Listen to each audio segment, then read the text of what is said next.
I'm Dhruti Yatri, you're watching TimesXP and welcome to the top US news today.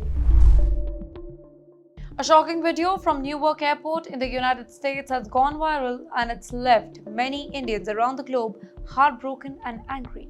The video shows a young Indian student being handcuffed, tied up and held to the ground by multiple American officers just before being deported. Two of the officers even had their knees on his back while his hands and legs were restrained. Well, the video was recorded by an Indian-American businessman named Kunal Jain, who was present at the scene. He said that the student looked scared and he was crying. He came to America chasing his dream. That's what Jain said on social media, not to be treated like a criminal. He shared the video on X and soon it spread across the internet. People were furious and demanded answers. Jain said that the student was speaking in Haryanvi dialect, a language from the Indian state of Haryana. The officers apparently couldn't understand him. Jain even offered to translate and help calm the situation. But the police rejected his help and instead they called for more backup. Many viewers said that the way the student was treated was worse than even how a violent criminal or any terrorist can sometimes be handled. There were dozens of people around, but nobody dared to step in or stop the incident. Maybe because they were afraid or didn't know what was going on over there. The very next day, the Indian consulate in New York City responded. They said that they had seen the videos and were looking into this particular matter. We are in touch with local authorities and added that they are committed to the safety and welfare of all Indian nationals. Well, that's what they said. But you know what? This isn't the very first time when something like this has happened. Do you remember earlier in 2024, over 100 of Indian citizens were deported from the US. Many of them were also students. A video released by US Border Patrol at the time showed the deportees were forced to walk in line with shackles on their legs and handcuffs on their wrists, like dangerous criminals. That video too had caused outrage, with many people asking why Indian authorities hadn't ensured their safety and respectful return. These repeated incidents are now raising important questions. Why are Indian students being treated this way? Could the Indian government do more to protect them? And why do US authorities use such aggressive methods even when somebody is not that violent? The truth is that many Indian students go to the US every single year, hoping for better education and future filled with opportunities. In fact, over 260,000 Indian students were studying in the US in 2023 alone. For many families in India, sending a child to study abroad is a big dream and a big investment too. But incidents like these show that the journey isn't always safe or smooth. Recently, as protests and violence spread across Los Angeles, a social media post caught people's attention. The post said something very simple but controversial. Indians come to America to work hard, not to cause trouble. It suggested that while some groups were involved in riots and unrest, Indian immigrants were focused on their careers and education. The post went viral not just because of what it said, but because of what it implied about other immigrant communities. It pointed fingers at people from countries like Pakistan, Palestine, Somalia, and Mexico, saying that they were the ones who were involved in street violence and chaos. Well, that led to a heated discussion. Are Indian immigrants really that different? And is it really fair to compare communities like this? Let's understand this in a fair and thoughtful way. Indian Americans now make up about 5.2 million people in the US. That's only about 1.5% of the total population, but their impact is huge. In 2023 alone, Indian Americans paid between $250 to $300 billion in taxes. That's about 5 to 6% of all income tax collected in the US. Despite being such a small group, they are contributing a lot. They also play a big role in the economy. By the way, Indian Americans own about 60% of all motels and hotels in the US, lead 16 Fortune 500 companies, and form 25% of all international students in American universities. Many are working in tech, medicine, education, and business. In fact, their total contribution helped us support over 11 million American jobs, directly or indirectly. Supporters of the post use these facts to say that Indians are more focused on building a life, not joining any kind of protest or riots. Work hard, stay quiet, and keep going forward. That's how many describe the Indian mindset in the US. But critics said that such comparisons are unfair. They pointed out that other immigrant groups like Pakistanis, Somalis, and Palestinians are smaller in number, and many are still recovering from war, poverty, and trauma. For example, there are about 600,000 Pakistani Americans in the US, many of whom live in big cities and they are highly educated. Somalis and other Americans are even fewer in numbers, but are slowly making progress in fields like healthcare and small businesses. The issue here isn't just about statistics, it's about identity. In the time of trouble, some communities are praised for staying silent, while others are blamed for speaking up. But every group has its own struggles, histories, and reasons for doing what they do. So yes, Indian Americans have made big contribution economically, socially, and professionally, but instead of dividing immigrant community, maybe the real lesson is to understand why people behave differently and how all the groups can help build a stronger, more equal society. A recent video showing a young Indian student being handcuffed, pinned to the ground, and deported from the US airport has caused outrage on social media. The incident happened at Newark Airport in New Jersey, and it was recorded and shared online by Kunal Jain, an Indian American businessman who was right there when all of this happened. According to Jain, the student had arrived in the United States hoping to study. But something went horribly wrong at immigration. Instead of being welcomed or helped, he was handcuffed, tied up, and treated like a criminal.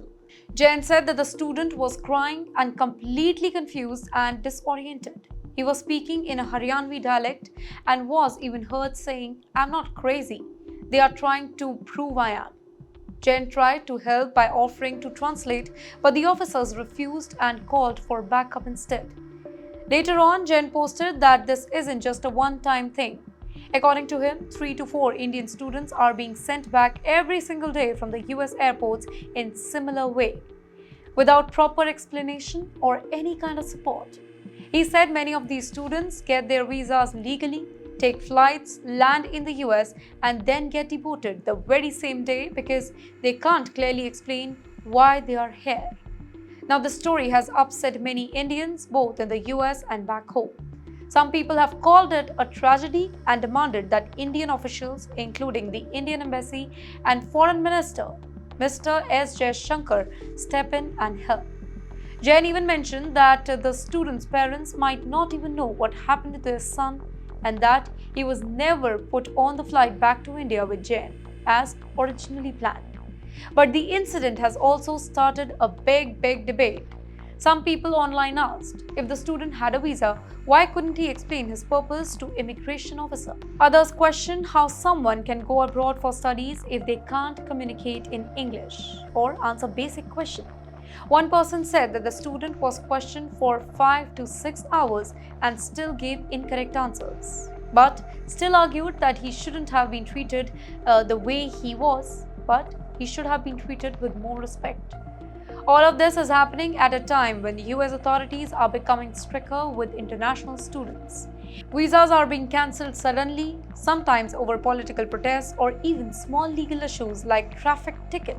According to the US Department of Homeland Security, 3.5% Indian student holders overstayed in 2023. While we don't have exact numbers of Indian students alone, India remains one of the top countries with frequent visa overstays. Worse still, unofficial reports suggest that over 1,500 Indians were deported from the United States in the 2024 fiscal year.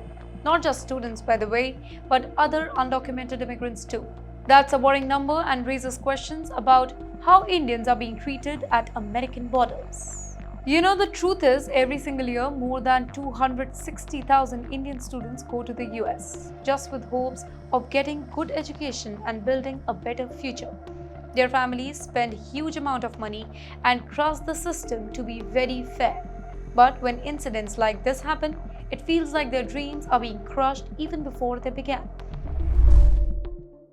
Harvard University is one of the world's most famous and respected schools. Every single year, thousands of smart students from countries like India dream of studying over there. But now there's a bigger problem. A serious fight between Harvard and US government, led by none other than US President Donald Trump's administration, and it's making international students feel scared and unsure about their future. Let's see what's going on.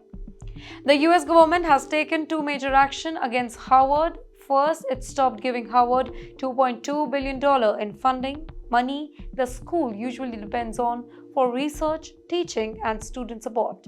But even more serious was the government's decision to cancel Harvard's SEVP certification. That's like a license that lets international students legally study in the US. Now, without this license, students from other countries can't stay enrolled at Harvard or remain in the US on student visas. Another question: why did this happen? So, the government said that Harvard was not fully cooperating with immigration officials.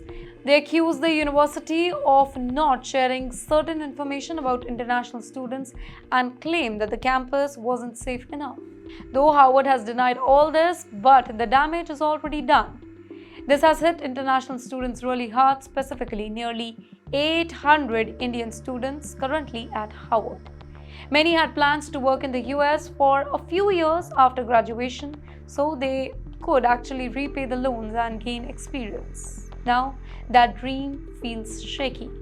Some companies have stopped hiring these students even during the final round of job interviews just because they are linked to Harvard.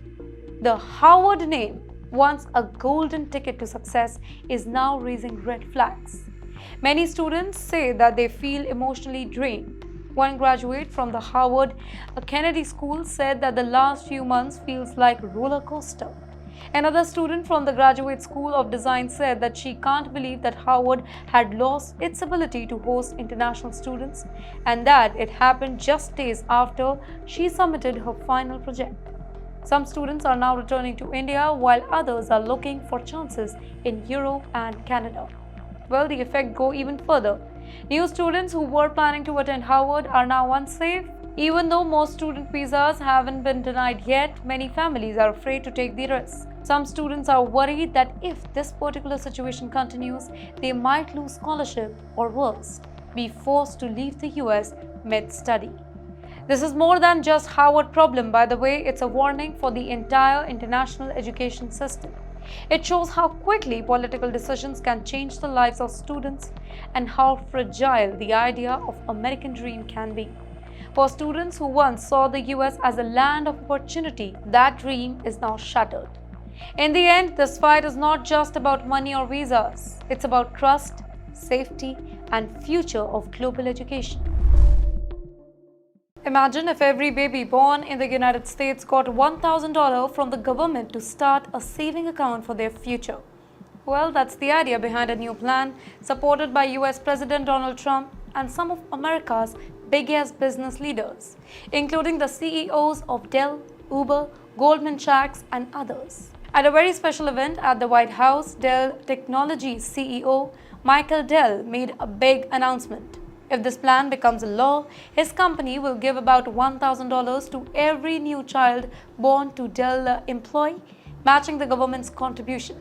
He calls it a way to help children get a strong start in life. So this means that for Dell families, each baby could get $2,000 right from the beginning, half from the government and half from the Dell. The idea is part of a large Republican budget bill moving through Congress right now. If it passes, then the government will open special savings account nicknamed Trump accounts for every single baby born in the United States between January 1st, 2025 and December 31st, 2028. These accounts will be automatically funded with $1,000 in government money, and families could add up to $5,000 each every single year if they wish to. The money would be invested in index funds that track the stock market and would grow over time. The child could only use the money once they turn 18. Let me tell you, Trump had earlier called this plan part of his One Big Beautiful Bill, which also includes tax cut and an expanded child tax credit. The Trump administration says that it's all about supporting middle and working class families and helping their children plan financially for college, business, and life goals. Other CEOs at the event, including the heads of Uber, Goldman Sachs, Robinhood, Slack, ServiceNow, and ARM Holding, also praised the plan, although only Dell made the clear financial pledge. According to Brad, the CEO of Altimeter Capital and founder of Invest America, all these companies are likely to contribute in some way for their employees' children, depending on what fits their budget and what not. In fact, some people call these accounts MAGA accounts, referring Trump's slogan, Make America Great Again, but the official name is Money Accounts for Growth and Advancement. However, not everybody in the Congress is on board. The proposal has already passed the House of Representatives, but in the Senate it's facing opposition, mainly from some Republican lawmakers who worry about the cost and want changes before they approve it. Despite the concerns, Trump and his entire team are pushing hard. His press secretary, Caroline Leavitt, called it a life-changing idea, saying that this will help young Americans build a solid financial future.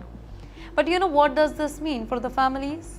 If this program becomes law, millions of US families will see automatic savings start for their newborns. Even if parents can't afford to add more money each year, that $1,000 could grow with time through market investments. And with companies like Dell offering to match it with their workers, it could double the impact. Think like that, planting a financial seed for each child. Over 18 years, that seed could grow into something big, helping pay for education, start a small business, or cover bigger life expenses. Still, financial experts are divided.